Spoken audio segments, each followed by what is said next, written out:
Eh bien bonjour à tous, aujourd'hui vidéo achat super rapide pour vous présenter le Steelbook de Sixième Sens. Vous l'avez vu dans le titre, je viens à peine d'aller le récupérer dans le Amazon Locker. Alors même si je suis pas très fan des trucs qui remplacent les humains, là pour le coup les Amazon Locker ou les lockers mondial relais, tout ça, je trouve ça très pratique. Enfin bref.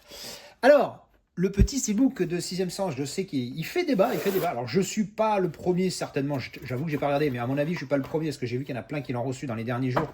Donc, je suis pas le premier à l'avoir reçu, mais pouf, je vais quand même vous le présenter, parce que pour moi, je viens de le recevoir, tu vois. Donc, je fais une vidéo dédiée juste à ce style. On enlève le cello. Alors, on voit Amazon dégueulasse, hein, à tout instant, le truc est défoncé. Boum.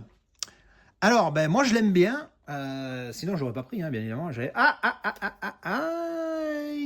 Petit shit. Non, ça va, c'est rien. Alors, il y a du pégan, à mon avis. Alors, ce qui est bien, c'est que la J-Card, elle est découpée, vous voyez, ici. Clac. Elle est découpée pour pouvoir permettre de voir le visuel. Et encore une fois, alors après, on aime ou on n'aime pas le visuel, mais encore une fois, il y a un visuel travaillé. Et alors ça, on peut dire ce qu'on veut, mais c'est bien. C'est bien qu'il continue là-dedans. Après, on n'aime pas le visuel, on n'aime pas le visuel. En même temps, le meilleur visuel, c'est le Steelbook Zavi.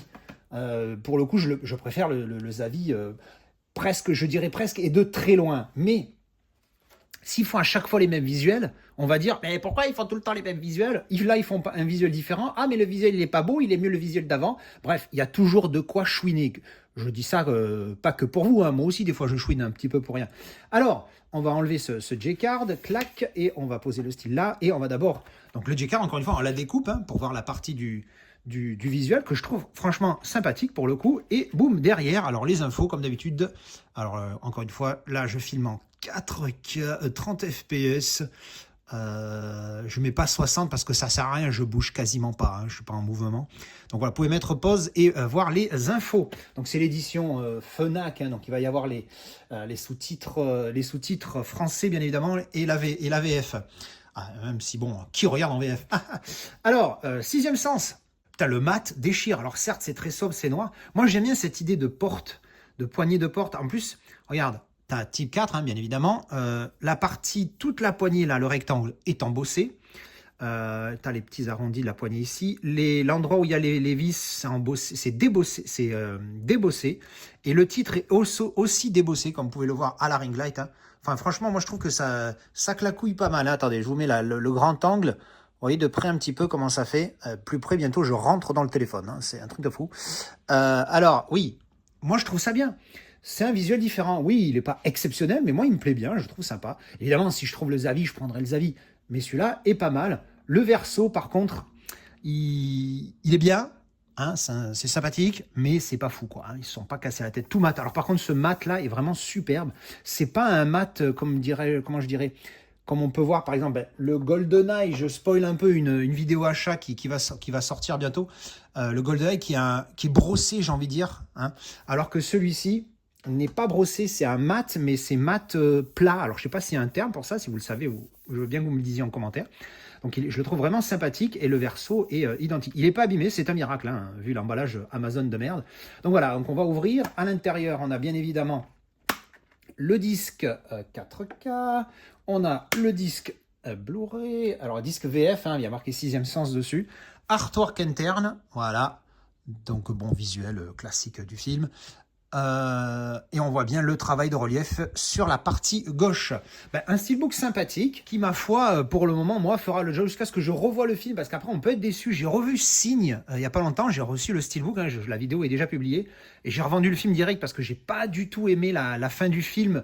Avec, bon voilà, je vais pas trop spoiler, mais voilà, le message qu'il y a là, alors évidemment, les pros Shyamalan, il y en a qui sont venus me dire, ah oui, mais non, alors c'est le truc, c'est machin, les mecs qui ont rien compris à l'idée qu'on se fait de la religion slash de la foi, hein, c'est la même chose, hein. Quand t'es athée, tu crois pas en tous ces trucs-là, mais bon, ça, c'est un autre débat. Voilà, donc j'ai pas trop aimé cette conclusion dans Signe, c'est dommage parce que la progression du film était vraiment pas mal. Et voilà, le problème avec Shyamalan, moi, les seuls trucs que je lui reproche pas, et c'est pas des masterpieces, loin de là, mais c'est des très bons films, c'est la trilogie, je sais plus, East Rail, je sais plus quoi, je sais plus le nom exact de sa trilogie, mais avec Unbreakable, Split et Glass, et surtout Split, qui est pour moi une bombe de film avec un acting un des meilleurs qui soit de McAvoy, c'est juste une dinguerie, et même Glass, je l'ai trouvé très bien. Et alors, à ma grande surprise, c'est que pour moi, Incassable, donc Unbreakable, le premier, c'est le moins bien des trois, et de très loin, c'est genre le Unbreakable, pour moi, c'est 6 sur 10, les deux autres, c'est 8 sur 10, et Split, c'est limite 9, parce que vraiment, la performance, elle mérite un point de plus presque. Hein. Donc c'est un très solide 8 pour le 2, et le 3 un 8 aussi. Et tout le monde me tombe dessus, limite, en me disant ouais, le 1 c'est le meilleur, machin. Je dis, mais vous êtes des malades ou quoi? Oui, mais la mise en scène, le machin. Ok, mais on s'en branle de la mise en scène. Enfin, je sais pas, moi perso, je sais que je m'en bats la rondelle. Moi, quand je regarde un film, c'est l'histoire qui compte, c'est ça l'histoire. Évidemment, si l'histoire elle est très bonne, mais que tu as des effets visuels éclatés, tu as de l'acting de merde, évidemment, ça aide pas, c'est un tout. Mais l'histoire, c'est ce qui est clé. Et si l'histoire est au fond de la cave, et bidon, bon, ben, tu peux mettre la meilleure mise en scène, la meilleure photographie, les meilleurs effets spéciaux du monde, ça passe pas, tu vois. Voilà. Bref, je dis ça et après j'aime Godzilla versus Kong. Je dis ça, c'est une blague. Bref, voilà, ben, c'était la petite présentation de ce steelbook de The Sixth Sense. Avec un petit spoil pour les prochains Premium Day qui sont ici. Hein. Mais bon, je dis ça, j'ai rien. Pour les observateurs l'ont vu depuis le début. Allez, voilà, merci d'avoir regardé cette vidéo. On se retrouve en commentaire pour parler du film, du steelbook, de tout ce que vous voulez. Et peut-être qu'il y aura un live pour les 4 ans de la chaîne en début d'année. Allez, bisous. Tchou.